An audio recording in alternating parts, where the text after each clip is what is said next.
സൂര്യാസ്തമയ വേളയിൽ പാക്കായി തേടി ഇറങ്ങിയത് തന്റെ കൺമുന്നിലില്ല. ഈ പ്രഭാത കിരണത്തിലും തന്റെ തേടൽ വിഫലം. തന്റെ പല്ലരണം നഷ്ടമായി. എന്നാൽ എരണം നഷ്ടമായത് പോർക്കളത്തിൽ അറ്റുവീണ പുൽനാമ്പുകൾക്ക്. ചേതനയുടെ നാദം പാക്കായിയുടെ പാദങ്ങളെ വലിച്ചടിപ്പിച്ചതും തന്റെ ലക്ഷ്യത്തിൽ പരിവർത്തനം. മുതലാളിക്കൊപ്പം ചേമ്പ് നടാനിറങ്ങി പാക്കായി.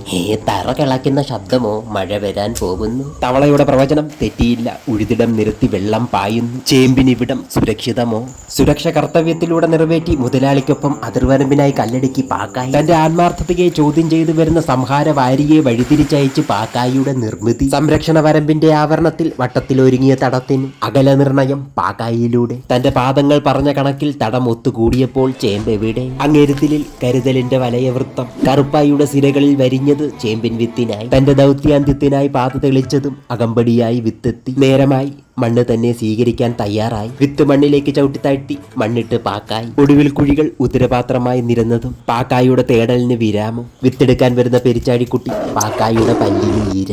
താൻ തേടി നടന്നത് കർത്തവ്യത്തിലൂടെ നേടിയെടുക്കാൻ പാക്കായി.